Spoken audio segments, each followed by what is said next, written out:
Check podcasts.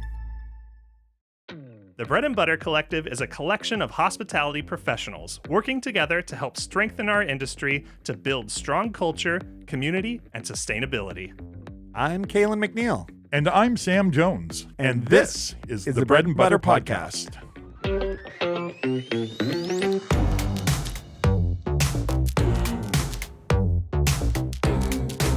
Welcome to the Bread and Butter Podcast. We're here for part 2 with Luke Murray. Part 2s are so exciting. It's like we never left. It's like we never left. Don't ever leave. The magic of podcasting. The magic of podcasting. 2-part podcasts. Love it. People will love it because these long form ones that we do, we get in trouble for. So in part 2, who's our guest in part 2?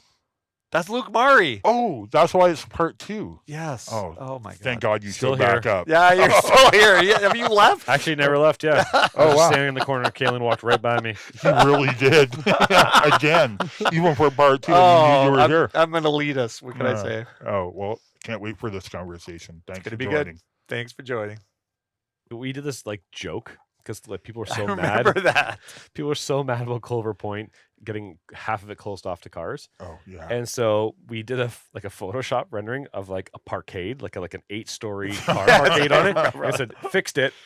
And I have never been more attacked by that. And it was like, guys, this is objectively funny. Can we not agree on this? And then you can attack me. But it was just like you just tap into this weird zone of like emotions. A sub. You look at all this and it's tribalism too, because people find people that agree with them, and I don't know. So speaking of elections, so we've got civic elections. How everyone's favorite time of year. Oh my! It feels like it just happened. Frankly, what do you think of the existing council? As far as obviously they've probably done some good things and some bad things. What is your overall take on the existing, especially from your position as a community builder? See, we're changing the language, man. I still want to get back to his gripes on developers. Have they taken that time frame of a 5-year span of trying to make it happen? Have they tried to make it shorter? Have they cleared some hurdles for you, or have they made it more challenging? I think every council, you can give it a scorecard because there's so many different topics that they have to grapple with. I think this is probably one of the best councils Victoria has seen in a long time, in that it's a very progressive council that wants to push Victoria into a more livable, fun city, which I think is admirable. I think on the housing front, they've certainly done a lot of reforms that have made housing delivery easier, and you can look at the numbers. A lot of housing has gotten approved and has gotten built, including non-market housing, which is, what the city needs. I'm an urban planner, so I have some small gripes here and there about certain policy reforms, but overall, they've done a great job. But they've also been they're also counselors during a really hard season. Yeah. Coming out of COVID, work from home has been really hard in the downtown. Oh yeah. And I think people just they blame council for this, when really it's a provincial government policy, and we don't have to debate that. But I'm just saying that a lot of what we're seeing is related to a lack of activity in the downtown from those policies. Then you have the economy in a bad spot, and so there's not enough money to go around for festivals, and they're stepping in and trying to say these things, and then they're getting flack for that. And it's so again, would you rather just us do nothing? Yeah. Have no festivals. And then even this morning, there's a commentary in the Times Colonist, them defending some CRD directors, one of which is a Victoria councillor, one is a Saanich councillor, defending the role that CRHC plays in the region. It's why the crap do we have to defend the CRD delivering affordable housing? Yeah. Why is that even up for debate? Yeah. Ridiculous. Yeah, if they're gonna do it, so be it. We just hate everything so much that we also just hate affordable housing. Yeah. Oh my gosh, it's just these things that we waste our times on. Anyways, I'm sure this statement will come back to haunt me. And then, but then the other really challenging thing is I think their scorecard on the vagrancy in the downtown and the issue of Pandora and whatnot. But they have a role to play, but it's not just their problem. No. And so I It's think, provincial and federal. yeah, like I think we predominantly. unfairly burden local government Yeah. with problems that they're just not really even set up to address. And that goes for every municipality in the region. Yeah. Like there's lots of like, there's a lot like you can pick a municipality, you can find a problem with it, and you can just blame mayor and council because it's the easy thing to do. Yeah. But like I think developers and city councilors have something in common, is that no matter what you do, you're not going to make everybody happy. Yeah. And that's just like a fundamental. And so like they're often not subject matter experts. They're elected through democracy, and they trust processes and staff to make recommendations and choose things the best of their ability. And sometimes it doesn't work. But for whatever reason, when, if someone screws up a burger order, it's, hey, just throw in the garbage and do another one and try better. With No. They got taken to the back. Yeah. No, but They're with forced to eat it. politicians, it's like we demand their resignation and we demand recall legislation. It's like we're all just trying to figure this out, guys. Yeah. Like, Well, and I think the underreported or appreciated component is these people that run for council. First, they're doing a public service, and frankly, considering how much they have to know, like the learning curve, like they have to know about policing, they have to know about developers, they got to know about land use, they got to know about community, they got to know about the nonprofits, they got to know about business, all this stuff. Like to expect someone to have that level of knowledge, but to hold them to that high of account is ridiculous. Like you wouldn't, if I'm an expert in restaurants. Don't talk to me about something else, and then make me the mayor of it. You know what I mean? Like the idea that you can, first put yourself up there, and then all of a sudden you're learning about stuff you have no idea. Then they're reading, and they got to work like the first year of it. oh my gosh. They're working like more than full time just to understand what they're having to make decisions on. And obviously you've got the team there, but they're providing you information. And if you're smart and you care, you're going to want to know about it, which requires time, and I think that's one thing I like about the existing council is that they all care. Yes. So whether And you're they're trying something. and they're trying something, and they're trying to move the envelope to try to do what they can do, what they can actually influence. And you know what? They're gonna make some mistakes, and they're also gonna step in areas that they shouldn't. But to light them on fire for it, I think is dumb. I know. It's so I posted stupid. online on LinkedIn, just like someone was complaining about city council, and I didn't even disagree with them. I just said, like, what would you have them do differently? Yeah. And then the first response was, posting online to get your rezoning approved. And you're like, oh my gosh, I'm just asking. Yeah. What you do differently? Yeah. Like, do you understand what they can influence? And that's the other thing too, is I don't want them writing letters to the Pope or, Putin or, suing, the oil sands. Like, I don't want them doing that. They can have their views and they can do that, but that's outside their jurisdiction. Like I think one of the biggest arguments is that they step outside of the role. But as a city, and this isn't like, if you go to any city in North America, they're dealing with the exact same things. Yeah. Like anywhere, like Terrace, BC, Las Vegas, like Miami, Fort St. John, Grand Prairie, they all are dealing with housing issues. They're dealing with homelessness. They're dealing with drug addiction. They're dealing with mental health. They're dealing with affordability, all of it.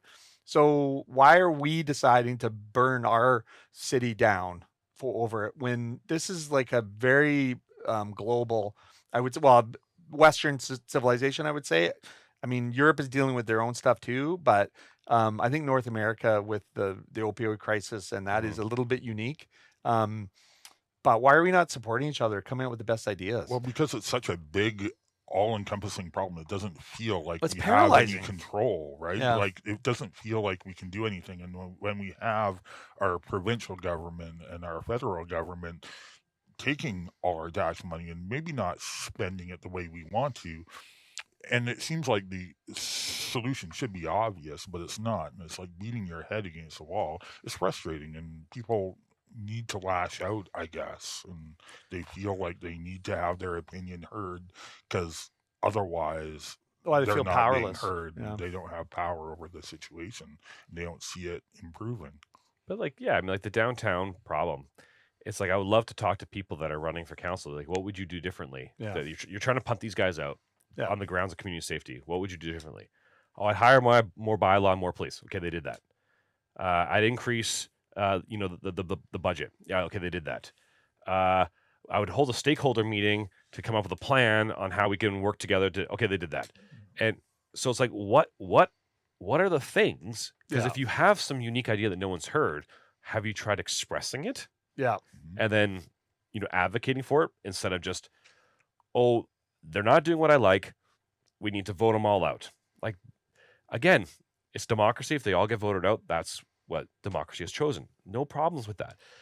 But The corporate memory that you lose of doing that too, and the benefit that they've. just like yeah, isn't there a step before that? Yeah. Before it's like, I'm not happy, therefore wipe it banish out. them all to the moon. Yeah. Like, is there not an interim to this? Because I'm not happy, and I don't know. It just seems like we're getting more and more polarized, and there's just like the angries and the disengaged. It's weird. Well, I think anybody that's going to come in too is going to face the exact same problems. They're There's not no getting magic enough. bullet. They're not going to get enough from the province. They're not getting enough from the feds. And you're talking about justice reform. Like, you need justice reform, I would think, if you're going to affect crime. Yeah. But they're in control of the budget. Yeah. For the police budget, but they're not in control of the federal laws and the court system and all this other stuff. And same with healthcare. That's my favorite part is the people that say I would advocate to the federal government for justice reform are the same people that say stay in your lane, don't sue oil companies. Yeah. And it's like, wow. Yeah. But this is the thing, like I get frustrated because what scares me the most is that there's, obviously Krista Loughton's a very close friend of mine. We have a what do you call it? A documentary film company that we do. We've done a few documentaries and a lot of advocacy. She's very knowledgeable about how do you get people off the street. And it's that advocacy that you need in order to, do change. How much levers does she have in the city council? Not a ton, but they can also make it worse in some regard. They were talking about putting up these big bulliards on Pandora, which would basically just displace people versus, trying to find, short-term solutions for increased, beds and all this other kind of stuff and warming centers. And it's that kind of stuff that you can actually impact, the short term, which they do have control over. But if you remove someone like that from it, that doesn't have that knowledge base, how is it going to make it better? How are you? And even when you look at, Matt Dell, who wants, splash parks and music and all that stuff, you need a diverse group of people. You can't just have, this myopic idea that, justice and social and it's like, how do you change it? I think that's the best point that you made on the subject is, what would you do differently and how would you execute it? What are you bringing to the table with the new ideas that are fresh that they haven't tried, that they actually have control over? Yeah, because if you don't have net new ideas, and you're just running on a platform of anger, Yeah. I'd rather have someone like Krista on council Yeah. who's a kind, empathetic human being Yeah. and reasonable. And so, I'm going to choose her to be a reasonable person that's going to vote with empathy rather than just someone who's angry running for council. Well, and that will get in there and realize they don't have the levers that they think stuck, they do. yeah. And they're literally, okay, so you're going to be a better advocate on the justice end to the feds. And are you going to be a better advocate on healthcare outcomes or mental health or supports? Stay in your lane. Yes. You know what I mean? Where are you going to, how are you going to be making a change and difference? And, when you look at the right versus the left, do you think, what do you think the perfect mix is for that? I mean, the thing As is, you say, stay in your lane. Yeah. I just want kind, reasonable people Yeah. on council that just Yeah. vote with some measure of open-mindedness. And I just think in the past, councils they had positions on things and they would turn down projects or fund things in the city because 20 people would show up in opposition that night.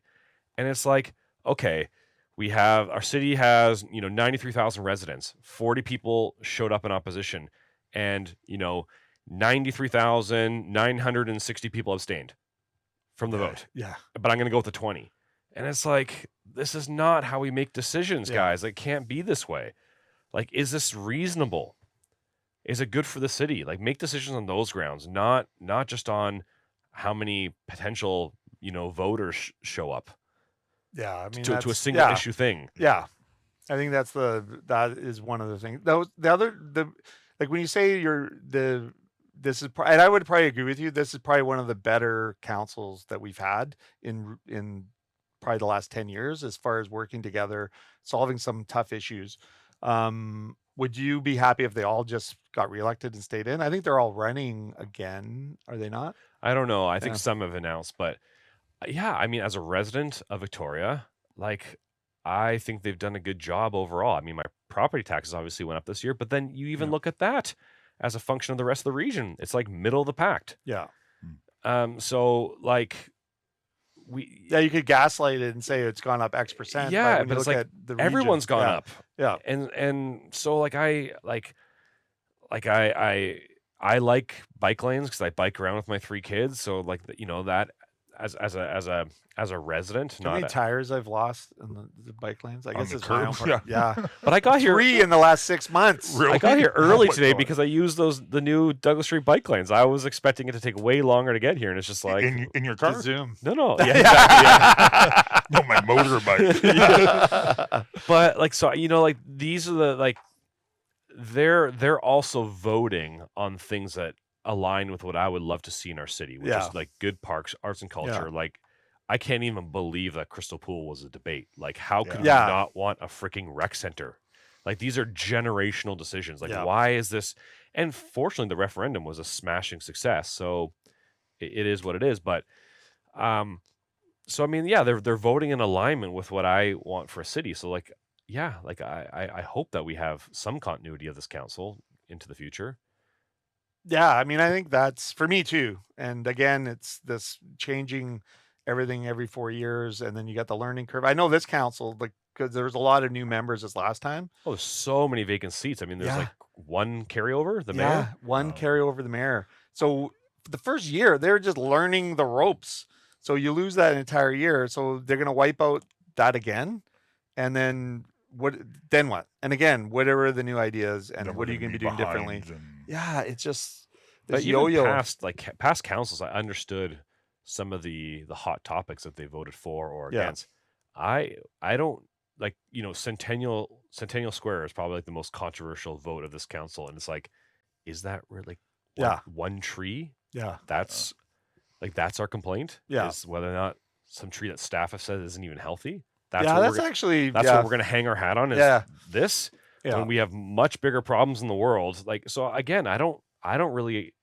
Maybe I'm disengaged from all the other decisions unrelated to housing. I just don't really understand where the landmines are that are Yeah. so bad that we got to punt everybody out. Yeah, and I think that it's really just down to Pandora crime, safe, like nuisance kind of stuff, which I think is an issue. It's an issue for people that live there. I mean, I've had issues. We have a house on Balmoral right behind it, and Joe, and Pete are just frustrated, with some of the stuff they're seeing. But I'm also seeing some good things too. Like I've toured a bunch of the housing, new housing and the wraparound services that have been added in the last 4 years too.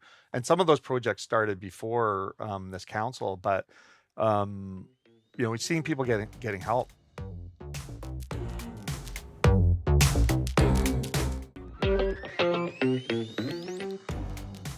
Regionally, have we seen the same level of investment in supportive housing that Victoria has done? No, I'm gonna say no. No. well, that's the issue. I mean, look at it. Yeah. It took a Anglican minister to go onto the media Yeah. to get Sydney to open up a warming shelter, which is like whatever it is, 5 to 10 nights a year when it's super freaking cold. We'll take some people into a warming shelter. It wasn't even permanent housing. Don't even Why- get me started. I went to Saanich Council. Oh, yeah. We actually did. Krista was on the show, and she was talking about the warming centers, and then we did an interview right after the show about it, and I was so frustrated with it. And then I went to the Saanich Council. It was 10:30 at night.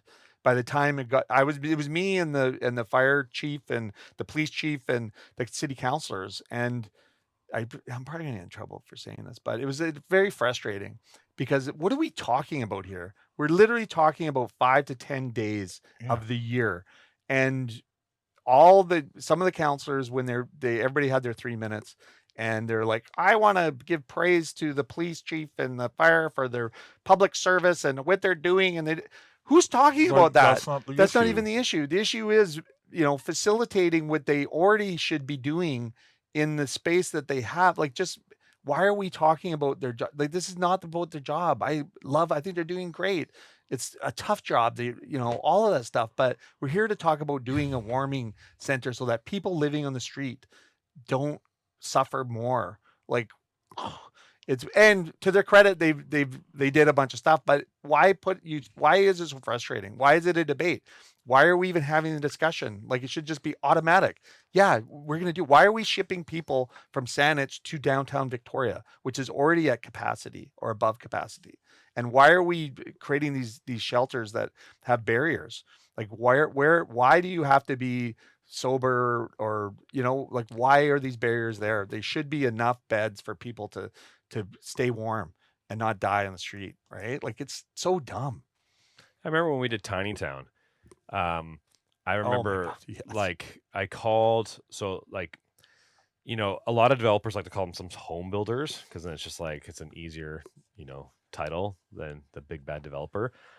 And, Sam. Yeah. Sam. So I'm not a big bad developer. So What are Sam you won't talking spit on about? my coffee. No, and but like that title comes with an obligation then. Yeah. And so during COVID, when, visible homelessness was at its peak because the shelters running at capacities, reduced capacities, we came with this concept to turn 30 ship containers into 30 homes really rapidly. And it came together, and it was a huge freaking success. Yeah, it was fantastic. But I remember calling an association that I won't name them, the head of the association, to say, hey, like, we kind of carry this title. Like, why don't we, as an association of developers, home builders, all come together and, like, do this thing together? And the response I got was, look, if you love homeless people so much, why don't you let them live in your house? Ooh. And I remember thinking, the fuck? Like, what?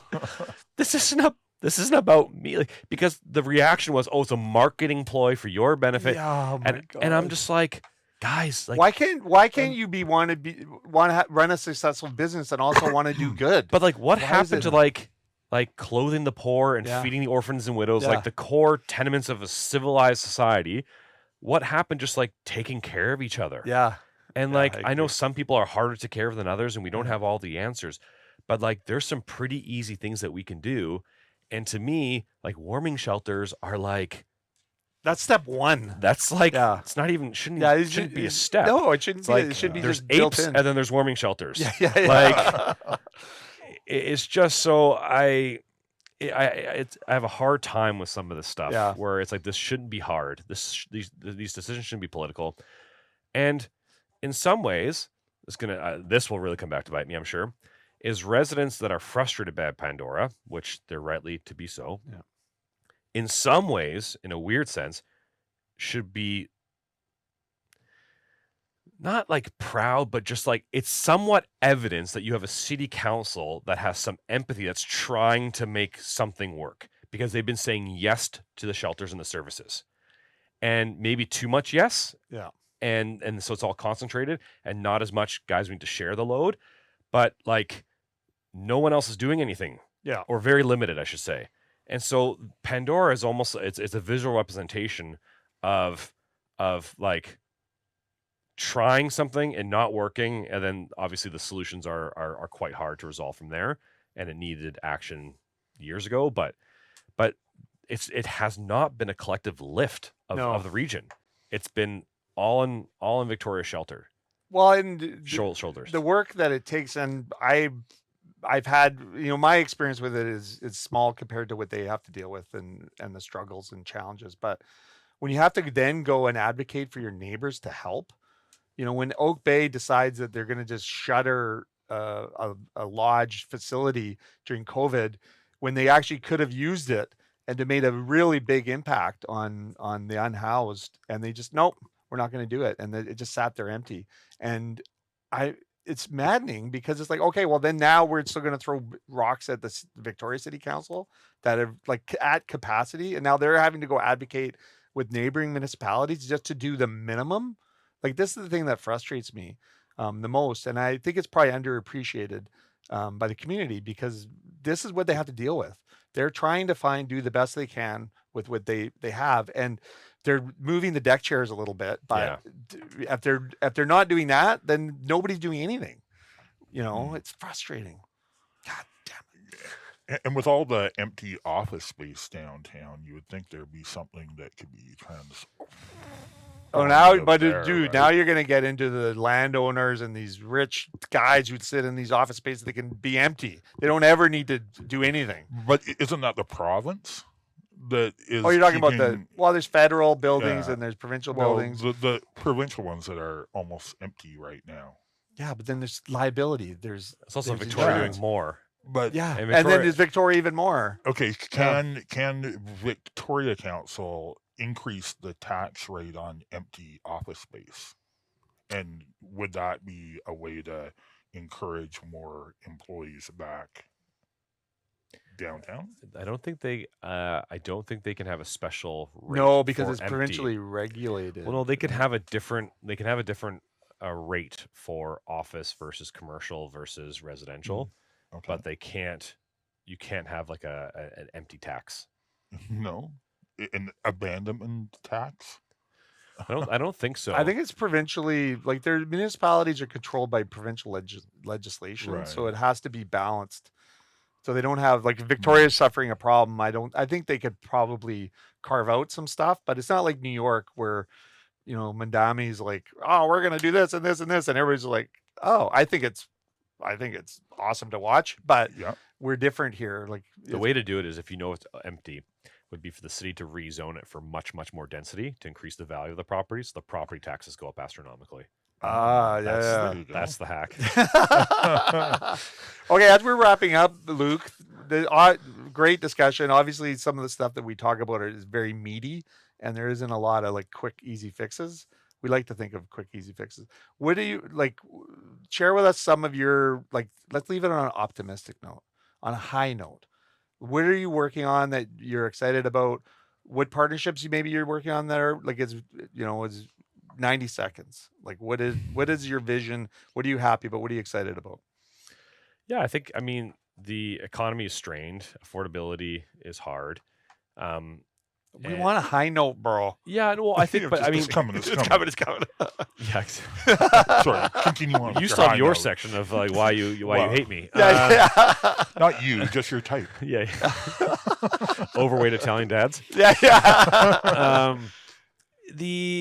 I think we have this tagline that we're kind of working on, which is just partnerships are the new profit, and it's just without a team you just can't accomplish these things. So the things that get me most excited is we have some really cool architectural projects that we're working on. We're working on an amazing hotel downtown at the old Plaza Hotel site that's going to be it'll be hopefully one of the most beautiful, if not the most beautiful building in Victoria, and it'll just be crazy cool, great investment in the downtown. Is that the one right across the street from the McPherson? Yeah. Oh, cool. Yeah. Oh, so that's exciting for creative passions. But then we're also working on a lot of nonprofit and First Nations partnerships, and those that's an area that we've been doing a lot of work on for a number of years.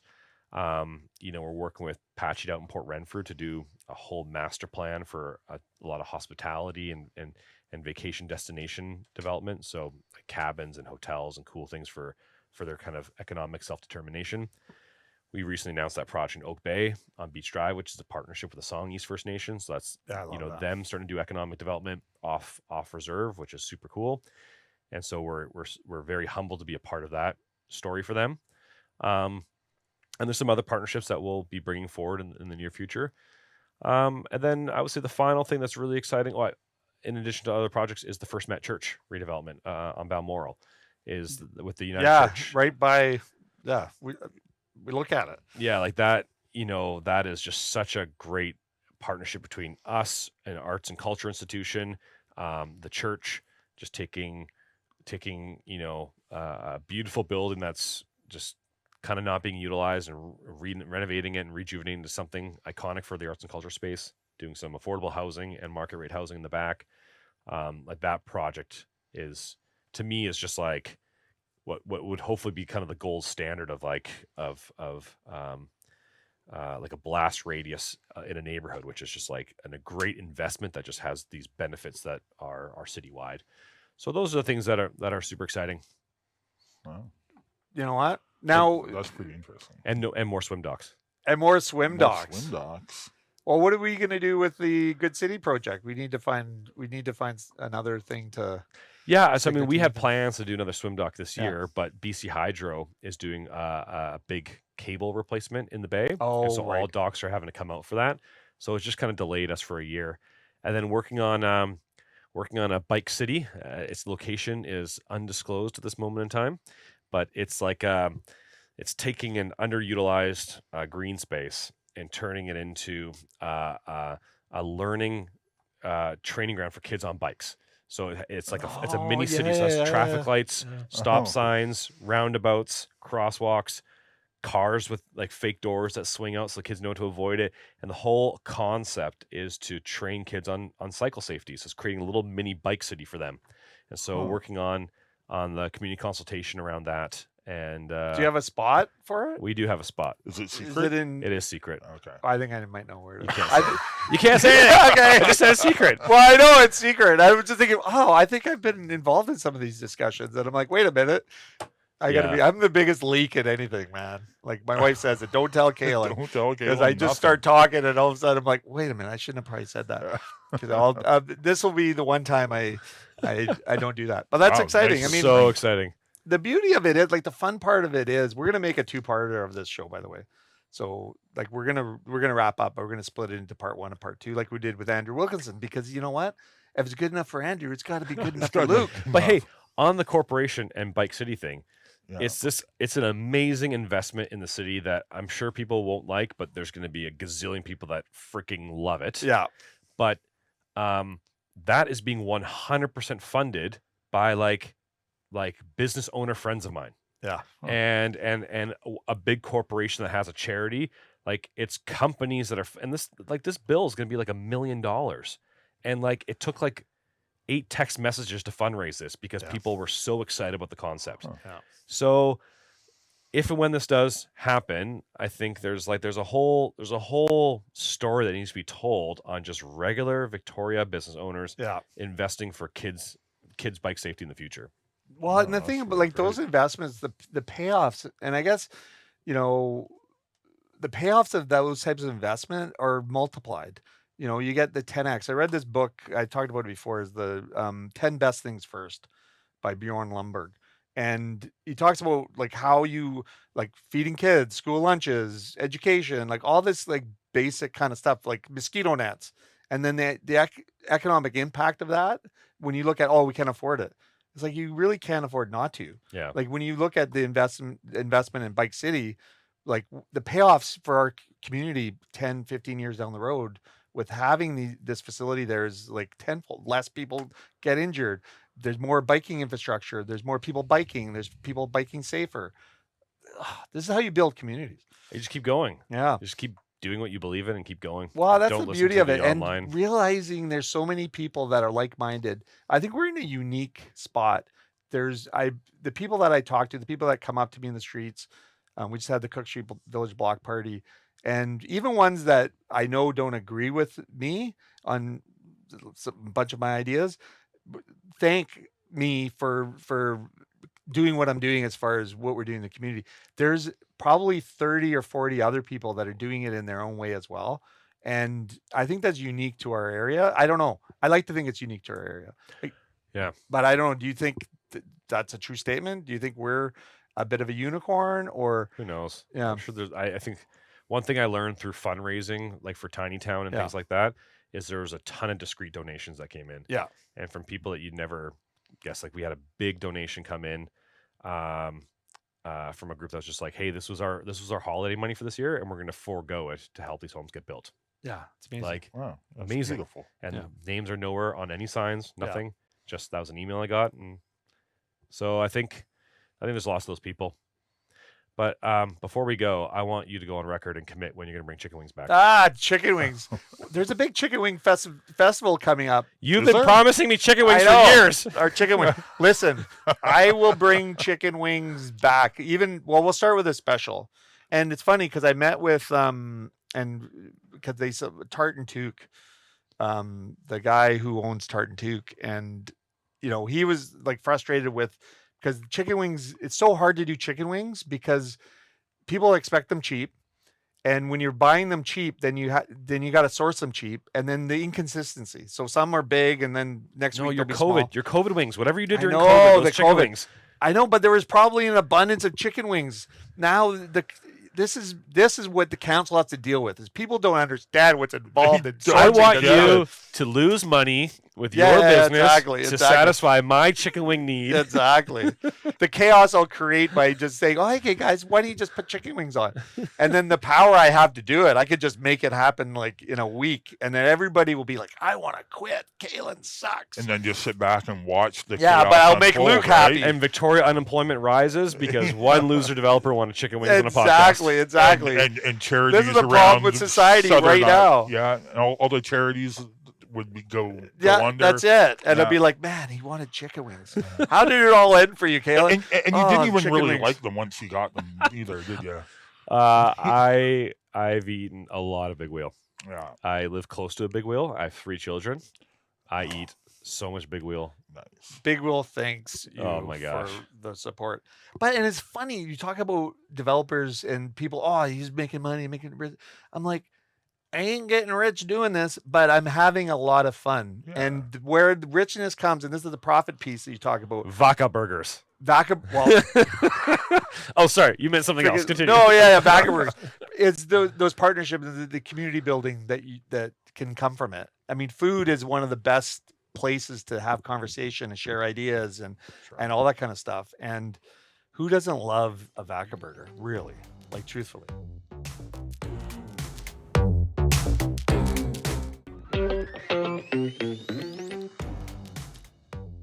I know people probably imagine me like Scrooge McDuck swimming in some vault. Yeah, exactly. On these like projects in Gonzales and Fairfield that everyone and you're like, wow. And it's like, those aren't even the projects that get me out of bed in the morning. Yeah. It's the partnership ones. Yeah. It's working with like Songies or the Cridge, or those are things that excite me. I like architecture and I like infill housing, but it's like those profits all just go to like these other endeavors. Yeah. But no one will ever believe me. But you know what? That's what gets me up in the morning. It's like bike on Saturday mornings, biking with my 3 kids to a local coffee shop, getting a good croissant, getting a Vaca burger for lunch. On Monday morning, working on a cool nonprofit partnership. Looking at some cool designs for like a nice apartment. Like it's the collective of this all. Totally. And at the end of the day, if you can scrape enough little nickels at the end of it, so that you can kind of, okay, I can pay my bills, I'm good. But the joy, and employ lots of people, and the thing about it, like we did an event in at Courtney, and is Courtney doing as well as I want? No, absolutely not. And we're losing money. But do I love being in Courtney? I love it.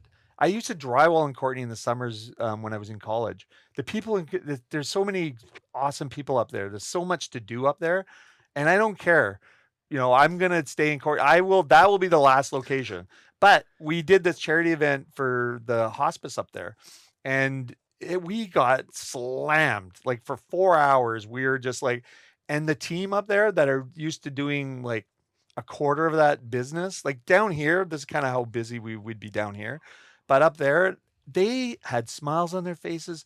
They didn't even I thought they would collapse. Like the door, like I was there, Jan was there, we had, and the team was just this young lady on the till was just like, and she did, she could have maybe smiled a bit more. Like, I'm being critical, but she just sat there for 4 hours, pumping order after order. The kitchen did it, pumped it out, no mistakes, no. And I'm looking at them at the end of it. It's like, you guys, and they're just like, oh, it was great. I was really happy. And I'm like, it was so rewarding to see them just do it. Do they serve chicken wings?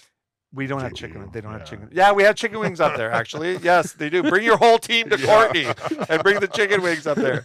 But it's rewarding. Like for me, I'm like, even though, the location is struggling a little bit, there's little glimmers of like things that just get me jacked up. You know what else gets me jacked up? I got this inflatable. Oh, This big wheel inflatable, like I dream about it now. It's one of those flaily guys no, that throws burgers. no. Have you not seen tossing it? fries over No, there. it's literally a blow up inflatable big wheel, and it's got a burger and it's got a shake. It was at the Cook Street block party. We got it in Friday, and I just love it. I And- could have just done that for you. I'm the same size as the yeah, inflatable. it could. Well, it's like a twin of me, right? And I'm like, oh, I just love it. So the thing costs like a fortune, and I ordered like 7 of them, and I'm like, I didn't even know where. Shop like a billionaire. No, not Temu. And it was like kill. And I'm like, guys, don't you just love this? Joe and Peter, our other partners, and they're like, yeah, it's really cool. How much does it cost? And I'm like, Yeah, it you doesn't don't matter. know. Look how cool it is. But anyway, so if it's at Cook Street Village, but That's my home them. store. We're gonna have them everywhere, so you'll see it. And when you go up, take a picture of it. So My we're gonna 4-year-old will probably try and break it. It's indestructible. That's the beauty of it. Oh, Well, don't challenge them. Don't challenge yeah, them. that's what I Yeah, heard. don't Right. challenge them. But Yeah. it's incredible. So it's those small things, right? Well, I heard it was gigantic. They said it was going to be 8 feet, but it's literally like 6.5 or 7 feet. What? I Has don't City know. Bylaw come down there yet? Well, you know what? Like, Maybe don't tell them what location that's at. Yeah. no. Oh yeah. Oh, you they already don't listen did. to the show anyway. But by the funny, time it comes out, you can move You it. talk about the community building component. So we did this boulevard down there, and we got a $5,000 grant from the city, which is great. And it cost us, I don't know, 25 grand, probably, I don't know, 12 or 13 years ago. And we never did, and it's community. So it's anybody can sit there. It's not ours, it's on the boulevard. We built the infrastructure, but that was a community amenity that we did. But customers we put some outside tables. Customers were putting outside tables and sitting in there. And we're like, okay, well, it's hot when it's sunny. So we brought some awnings, and we're like, okay. And then the city came down, somebody came down and was like, do you have a license for this patio? And I'm like, oh my God, like, can you not, like, just have some fun, man? Get Like, out we're of not, our way. well, anybody could sit there. You could bring your lunch, like on the weekend, there's somebody there with like sushi and a person with a lunch that they made themselves. And why not give them a comfortable space where they can get shade from the sun? And anyway, that's my gripe with the city. I'm sure they're going to close this down. So nobody clip this or report this. Like, please don't. Just so you have permits for it. Well, that's what of course we got a permit. Of course. It's like, now I got to go maybe get a permit. I don't know, but why do you need a permit for something? Like, I don't know. For fun? For fun. fun. Yeah, You know what I do need a mean? Like, fun it's just permit. like, who cares? Like, I'm not kicking people. I'm not controlling it. Like, we provided the awnings and we provided You're the getting tables. into my greatest gripe of the city of Victoria, Yeah. and I'll just leave it briefly, but I think where it stems from, it's like the commercialization of public spaces. Yes. And I just, like, you travel the world, Yeah. you go to like Tivoli Gardens in Copenhagen, you go to like you go down to like Kengo Kuma's Japanese gardens in Portland. Like, there's commercial activity in Yeah. parks, and it's what makes the park Yeah. special. It's vibrant. And we, for some reason here, hate that stuff. Yeah. Or Because you don't want someone to be successful or they're benefiting from it or it whatever. just blows my mind. on, It's man. like, why don't we have like cool cafes in parks? Like, Yeah. I'm gonna get emails for this one. But like Rose Garden Park in the center of Beacon Hill Park, they have that little storage building there. Yeah. It's like kind of cool rock dash stucco building. Could you imagine that as a cafe Yeah. where you just like watch your kids playing on a great playground, sipping a 2% jazz coffee, Yeah. and like eating your carrot muffin, hanging out with a friend in the sunshine? That's literally what makes parks special, Yeah. is to be able to do those things.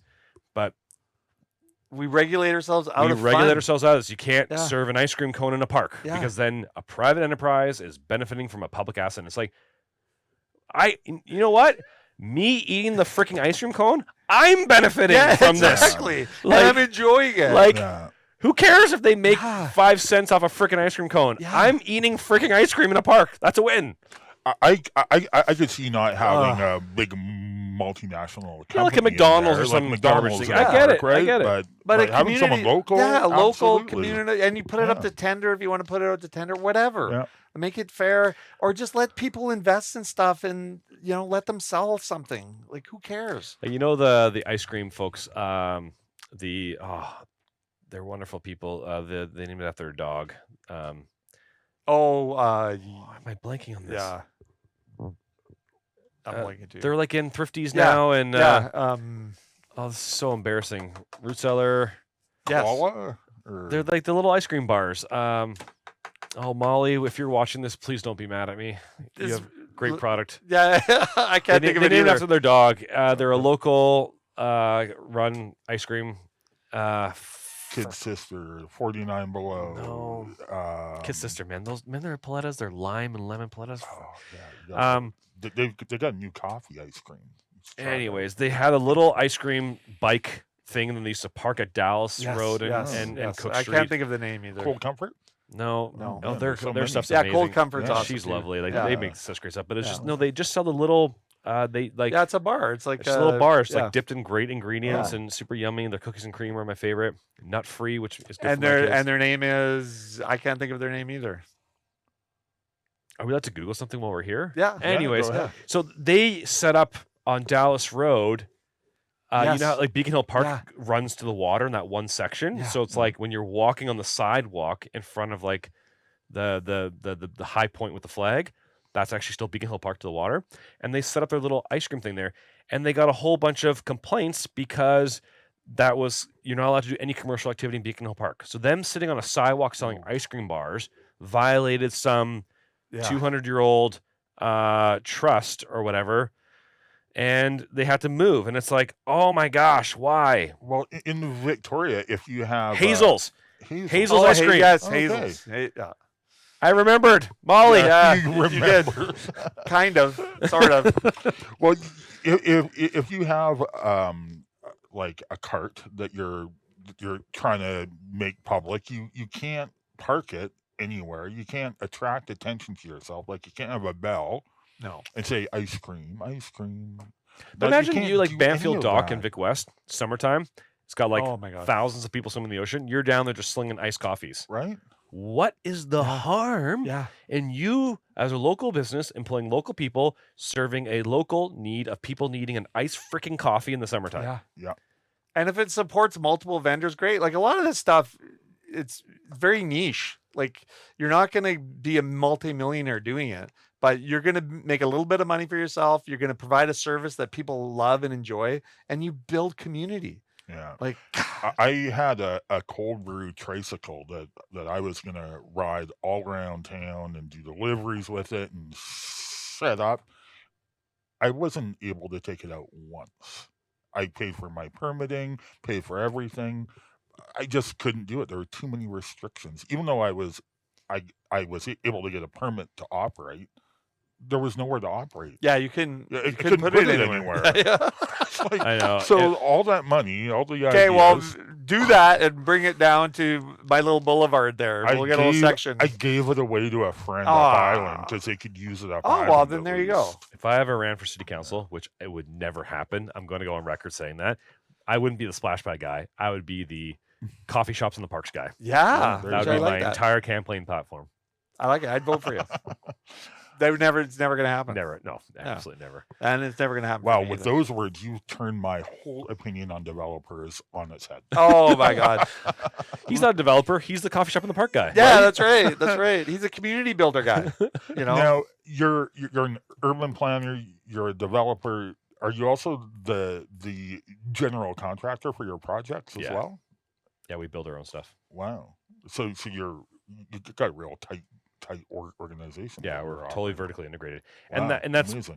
because of this narrative, which is that experience with an Aryze project needs to be the same from the start to the end. Yeah. And so it's like Okay. if we're the developer, we're promising all these things and being all friendly, and then a general contractor comes in there who's like a total asshole, then that's reflective of us. Yeah. Whereas if you go to our sites, I think our sites are the cleanest, tightest, most well-run sites Huh. in town. And and- is that common to have that vertical integration like that? No. No. but we just want But you're building community. Like we want that's your we want mandate. people's experience to be the same from start to end. Yeah. That's why we do our own leasing, our own sales, everything in house. Just Oh wow, keep it all in the fam. Yeah. that's amazing. Keep the culture the same, Yeah. which is great. Luke, thank you. Thank you Thanks, for guys. coming on. This has been fun. Yeah. This is a 2-part series. Okay, so we're gonna have to do some work at the end of this then. Maybe, but that's Yeah. we shouldn't be talking about it. We should just When I we're leave, he's gonna ruining do the all the podcast gripes. magic, aren't we? yeah, Oh, the podcast magic. Luke, you're coming back next week for part 2, right? yeah, That's the part where you just yell at me the whole time. yeah, exactly. Then Yeah, we'll I'd be really get saving into it the up for developer next debate. week, man. Oh, I love it. Thanks, Luke. Thanks for all the community work you're doing.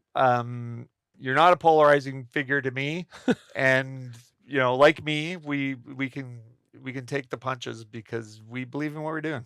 Just want a better city. Yeah, let's just do it, and why not? It And was if a we're real wrong, pleasure. we'll admit we're wrong, and then move on to the next bad idea we come up with, or good idea. They're all good Great ideas. idea. They're not all good ideas for me Yeah, no, I have. They're all good ideas with poor execution. at the right? time. Yeah. At the Yeah, time. they seem the best idea until all of a Parkgate sudden. at Clover Point. That was foolproof as far as I was concerned. Oh. The funniest of them all. or housing on golf courses. Yeah, why not? Oh yeah. Affordable housing. I should say. Affordable housing. Affordable Yeah, housing yeah. on golf courses. Well, that will never, ever, ever fly. Free housing. Oh yeah, I got death threats on that one. Oh my! Oh, really? Oh, my I bet you did. It's funny. People need to, relax, man, relax, Yeah. and also what they need to do is remember to be real kind. And they also need to be really nice. Thank you, Sam. Thanks, Kaylin. Thanks, Luke. Thanks, guys. Bread and Butter Collective's membership includes the following local businesses: 2% Jazz, Bunny's Kitchen, Buzz Coffee House, Eagle-Ite, Big Wheel Burger, Blue Mountain Solutions, Bodega Tapas Wine Bar, Eva Schnitzel House, Farmsgate Foods and Catering, Victoria Chocolate and Company, Drum Roaster Coffee, Habit Coffee, Foo Asian Street Food, the Culinary Arts Program at Camosun, Cafe Fantastico, Fall Epi, Harold Street Brewworks, Hey Happy, House of Botang, Nikkei Ramen Ya, Jenny Marie's Cracker Company, La Pasta, La Rue Patisserie, Mocha House, Part and Parcel, Poco a Pinto Bar, Pizzeria Prima Strada, Keating Pizza, Roast, Table 9 Consulting, Sherwood Cafe and Bar, Sweets by Selena, The Collective Wine Bar and Kitchen, The Drake, Tapa Bar, The Nimble Bar Company, Ruth and Dean, The Whole Beast, The Wienery, Spoon's Diner, Truffles Inspired Catering, and Zambries. To hear more from the Bread and Butter Collective, go to checknews.ca/podcasts on Check Plus, or find us on your favorite podcasting platform.